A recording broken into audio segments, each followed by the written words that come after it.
Täjigistanyň paýtagty Duşenbede II Jahan Urşynyň tamamlanmagynyň 70-nji ýyl dönümi mynasybetli harby parad geçirildi.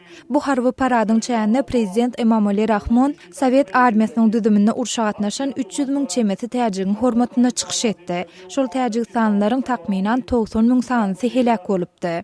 Täjigistanda ýeňiş güni resmi taýdan 9-njy maýda bellenýär. Emma bu harby parad Rahmonyň ýeňiş güni mynasybetli Moskwada geçiriljek dawaralara gatnaşyp bilmek üçin bir gün öňünden geçirilýär. Gyrgyzystanyň paýtagty Bişkegiň Sungat muzeýinde II Jahan Urşy temasynda suratlaryň sergisi geçirildi. Bu sergi ýeňiş gününiň öňýände geçirilip, onda tanymal 15 suratkeşiň eserleri görkezildi. Pakistanyň Demirada Günwatarnaky Peşawar şäherinde Puxtunhwa raýat jemgyýeti adly döwlete deýişli bolmadyk guramy 30-njy maýda geçirilmegi planlaşdyrylýan ýerli saýlawlar bilen baglanşykly ähli partiýalaryň gatnaşmagyna konferensiýa geçirdi. Bu konferensiýa gatnaşanlar saýlaw okruklaryň birinde aýallaryň ses bermegini gadagyn etmek barada kabul edilen karary bir agzdan ýazardylar.